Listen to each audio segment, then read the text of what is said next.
Le ministre d'État, ministre de l'administration territoriale et de la décentralisation, le colonel Abdoulaye Maïga, a procédé cet après-midi au lancement de la remise de la carte nationale biométrique sécurisée. Cette carte constitue un document adéquat au regard des garanties d'inviolabilité qu'elle présente. Reportage Mamari Kone.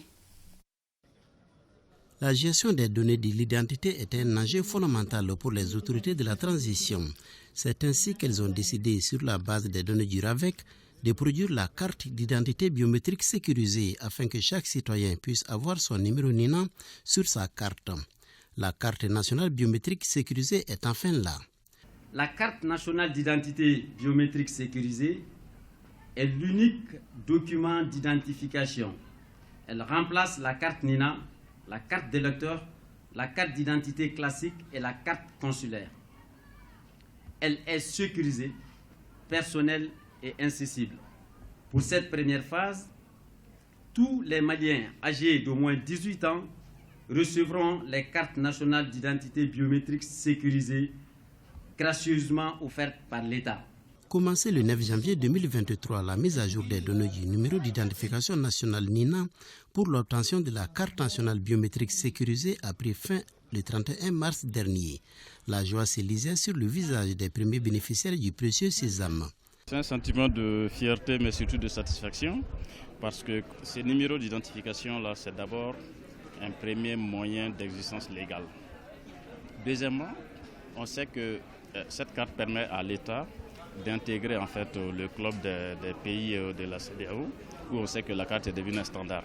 Le ministre d'État, ministre de l'administration territoriale et de la décentralisation, a salué le leadership du président de la transition dont les efforts ont permis d'aboutir à cette avancée. Il en a profité pour rappeler les avantages que procure ce document. Ce projet a débuté en 2016 et c'est aujourd'hui, par la grâce de Dieu, que la remise a eu lieu.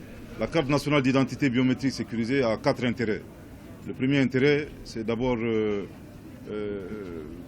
grâce aux éléments de sécurité que comporte cette carte, elle permettra d'éviter facilement la falsification de nos documents d'identification. Le deuxième intérêt, la carte nationale d'identité biométrique sécurisée tient lieu de carte d'électeur. Donc, elle permettra de prévenir la fraude électorale. Le troisième intérêt, elle permet de réduire substantiellement les dépenses de l'État, conformément aux recommandations des Assises nationales de la refondation.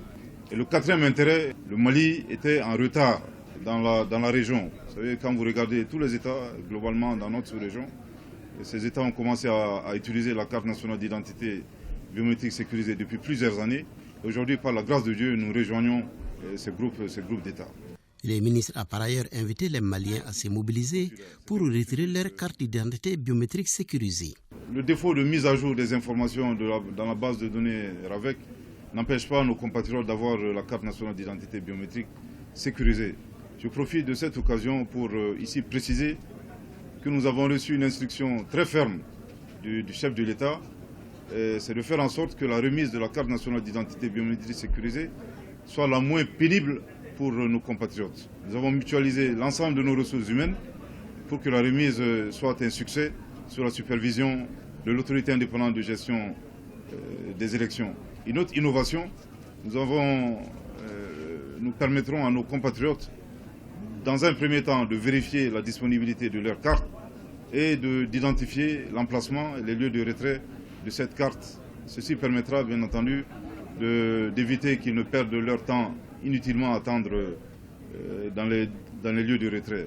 Il a enfin remercié l'autorité indépendante de gestion des élections EGE, le ministère de la Communication, de l'économie numérique et de la modernisation de l'administration, la MRTP, le PNUD ainsi que les opérateurs de téléphonie pour leur contribution.